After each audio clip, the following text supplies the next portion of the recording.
이번 영상에서는 지금까지 살펴본 반기독교 종교사상을 정리하여 영적 전쟁론의 다음 단계로 넘어갈 준비를 하도록 하겠습니다. 지금까지 살펴본 반기독교 종교사상의 세계적 역사적 흐름은 크게 네 가지로 나누어집니다.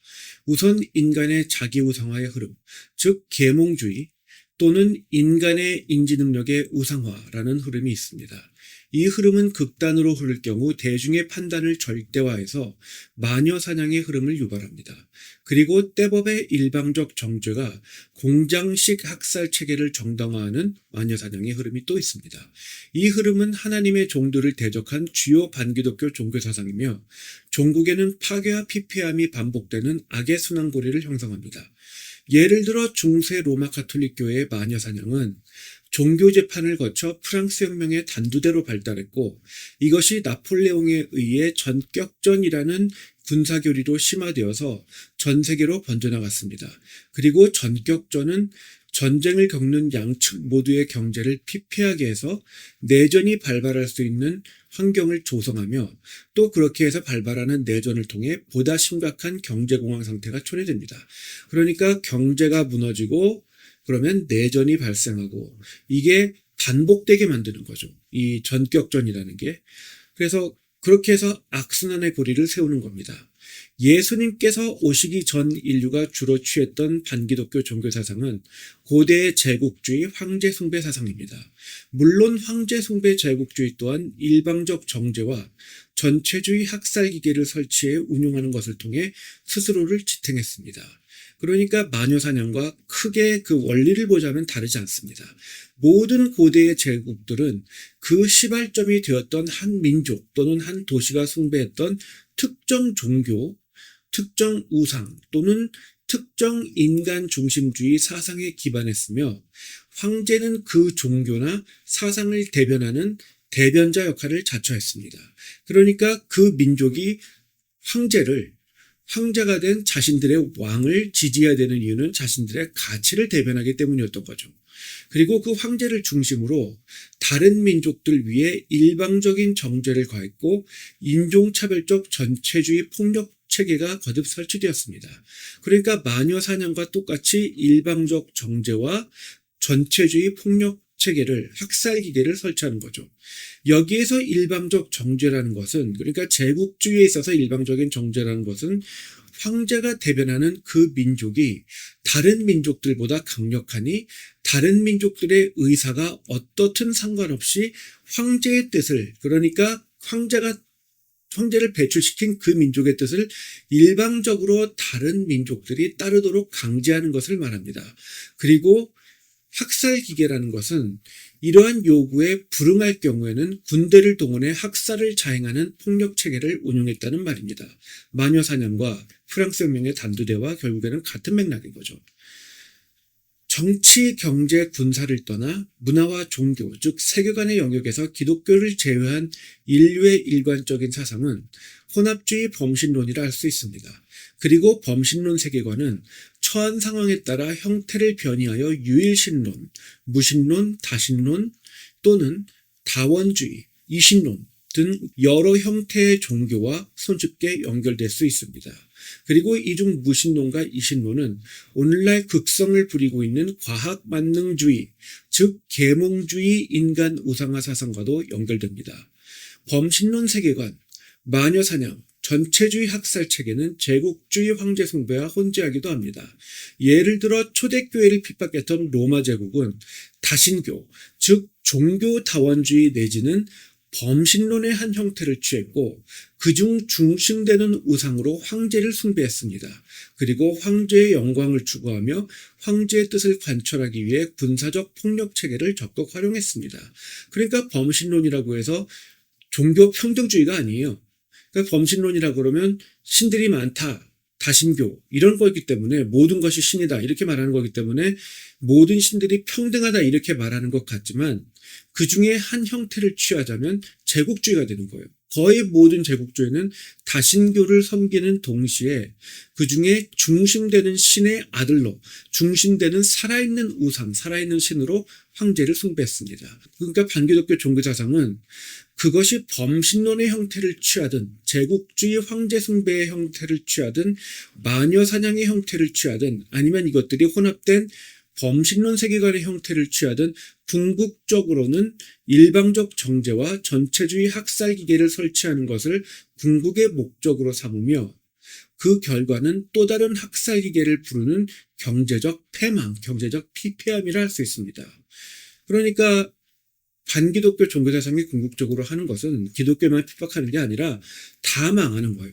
기독교인들을 먼저 핍박하죠. 왜냐하면 기독교인들은 이러한 전체주의 사회를 건설하는데 걸림돌이 돼요. 그러니까 핍박을 하지만 결국에는 일방적인 정제와 전체주의 학살 기계를 설치해서 또 보다 궁극적으로는 내전과 경제적 피폐함이, 궁핍함이 반복되는 악의 순환고리를 설치하는 것이 그 궁극적인 목적이라 할 수 있습니다. 예수님께서 오셔서 초림 사역을 진행하시고 교회를 세우신 후에 3세기 안에, 그러니까 AD 100년에서 AD 300년 안에 로마 제국의 다원주의 황제 숭배는 사실상 무너졌습니다. 이렇게 해서 인류 역사상 처음으로 여러 신들을 섬기며 그중 최고의 우상으로 황제를 숭배하던 전체주의 체계가 무너져버리는 초유의 사건이, 사상 초유의 사건이 터져나왔습니다. 그러나 그럼에도 다신교는 마리아 숭배와 성상 숭배의 형태로 또 특정한 성자에게 봉헌된 교회들의 형태로 황제 숭배는 교황청의 형태로 변화하면서 하나님의 백성이라 자체하는 기독교계 전반을, 서유럽 전반을 독재하는 전체주의 체계가 중세까지 다시 세워졌습니다. 범신론 황제 숭배 제국주의가 교회의 이름으로, 전체주의가 교회의 이름으로 부활했던 것입니다. 그러나 마틴 루터가 촉발시킨 종교개혁은 하나님의 말씀을 개인이 직접 읽고 따르도록 해서 개인의 존엄과 자유를 기반으로 민주주의의 기초를 닦았습니다. 그러니까 민주주의의 반대는 전체주의예요. 사회주의라기보다 사회주의가 그 전체주의의 한 형태인 거죠. 민주주의는 황제 숭배의 반대말이기도 한 겁니다. 그래서 그 후 전체주의는 힘을 점점 잃어갔고 민주주의 사상이 지배하는 지역에서는 다시 고개를 들기 어려워졌습니다. 그러니까 예수님께서 승천해서 하늘 보좌에 앉으신 후에 이런 식으로 역사를 주도해 가시는 겁니다. 먼저 교회를 이용해서 황제 숭배를 무너뜨리시고 그 황제 숭배가 부활하려고 하자 전체주의 자체를 일어나지 못하도록 하신 겁니다. 그와 동시에 세계 선교가 이루어지는 거죠. 그러나 그렇다고 해서 인류의 죄성이 사라졌던 것이 아니었습니다. 초대교회에 의해 황제 숭배 전체주의가 무너진 후에도 교회를 전체주의화해서 황제 숭배를 부활시키려 했던 것과 유사한 시도들이 종교개혁 이후에도 발생했습니다. 종교개혁 이후에도 인류는 하나님께서 부여하신 하나님의 형상으로서의 권리, 존엄과 개인의 자유를 바로 감당하지 못했고 이는 일방적 정제와 전체주의 학살 기계를 궁극적으로 재설치하려는 시도들이 다시 고개를 들게 하는 발단이 되었습니다. 이 반기독교 세계관은 계몽주의에서 시작해 프랑스 혁명에서 그러니까 단두대에서 원형을 완성한 후에 유럽의 내전, 나폴레옹에 의한 유럽의 내전과 세계대전 그리고 경제공황을 통해 전 세계로 번져나가서 단 수십 년의 기간 동안 1억여 명을 희생시킨 사회혁명주의를 이야기했습니다. 그러니까 종교개혁 이후에는 인간이 스스로 진리에 이를 수 있다. 인간이 스스로를 구원할 수도 있다. 스스로를 통치하고 스스로를 진리로 이끌려고 하니까 사회주의가 인간을 유토피아로 이끌겠다, 지상낙원으로 이끌겠다 이렇게 말했을 때 벌어지는 것과 똑같이 지옥도가 펼쳐지게 되는 것입니다. 전체주의 사회가 지면 위에, 지상 위에 그냥 펼쳐지게 되는 거죠. 1960년대까지 사회혁명주의는 이처럼 참혹했습니다. 그렇지만 공교롭게도 그것이 시작되었던, 사회주의가 시작되었던 서구권이 아니라 동양에서 특히 참혹한 결과를 초래했습니다. 사회주의가 아직 전 세계를 장악하지 못한 상태에서 일단락되었던 거죠. 그러니까 서구권에서 시작했지만 범신론 세계관, 사회주의나 범신론은 똑같이 윤회론이죠. 이 윤회론이 팽배한 동양에서 사회주의는 특히 극단적으로 창궐하게 되었고 이 극단적으로 창궐한 것이 서구권을 다시 잡아먹기 전에 1960년대까지 이 서구권에서 사회주의의 위험성을 인식하게 된 것입니다.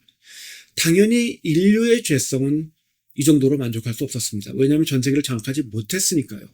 성경은 말하고 있습니다.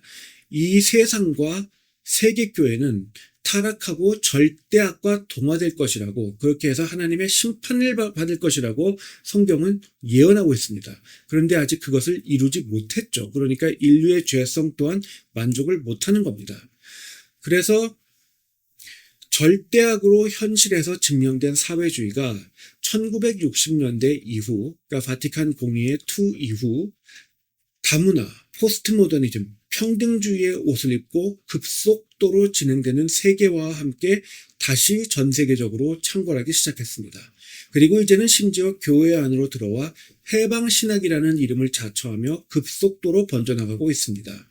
지금까지 수천 년간 세계 각 지역에서 반복된 반기독교 종교사상의 말로는 이 패턴을 다시 적용해서 보면 지금 고개를 들고 있는 반기독교 세계관이 어디를 향하고 있는지 그 또한 아실 수 있습니다. 어떠한 과정을 겪고 어떠한 주장을 말하든 인간이 이룩하는 지상낙원을 주장할 것이며 다신교, 즉 다원주의 또는 변화무쌍한 범신론, 다신교를 기반으로 해서 황제 숭배와 유사한 전체주의 중앙 권력 체계를 이루어 일방적 정죄를 일삼는 전체주의 학살 기계를 설치할 것입니다. 그리고 그 말로는 피폐함과 잔혹함, 내전이 반복되는 악의 순환고리가 될 것입니다. 성경의 예언을 따르자면 말세지 말에는, 그러니까 세계선교가 완성되는 시점에는, 세계선교의 완성이 가까워지는 시점에는 적그리스도 숭배를 중심으로 하는 다원주의 큰 음녀 세계교회가 전 세계의 종교 문화를 장악할 것이고, 또 참 교회를 핍박하여 죽이려 하다가 예수님의 심판을 받아 완전히 패망하는 바로 그 패턴이 연출되는 것입니다. 그러니까 성경에서도 지금까지 우리가 살펴본 그 반기독교 종교사상 운동의 그 패턴이 전 세계적으로 말세지 말에 이루어질 것을 예언하고 있는 것입니다. 성경이. 그러니까 스스로 기독교인이라 자처하든 말든 인간의 사상을 세우기 위해 하나님의 말씀을 대적하는 자들은 스스로 연합해서 세력을 이룰 것이지만 결국 패망하게 되는 것입니다. 바벨탑에서도 바로도 또 로마 제국도 그랬죠. 동시에 하나님께서는 위기에 처한 백성을 출애굽기에서 이스라엘을 구원하셨던 것과 동일한 패턴으로 반기독교 세력에게 내리시는 재앙들을 통해 하나님의 백성들을 보호하시고 구원하십니다. 그러니까 반기독교 세력이 착해서 뭐가 부족해서 교회를 말살시키지 못하는 것이 아니에요. 하나님께서 재앙을 내리시니까 그 재앙들에 처맞느라 바빠서 하나님의 백성들을 말살하지 못하는 것입니다. 그리고 하나님의 심판으로 결국엔 패망하게 되는 거예요. 그리고 하나님의 백성들은 어느 정도까지는 그 재앙들을 같이 겪지만 세상과 분리되고 분리된 이후에는 하나님의 보호를 받습니다.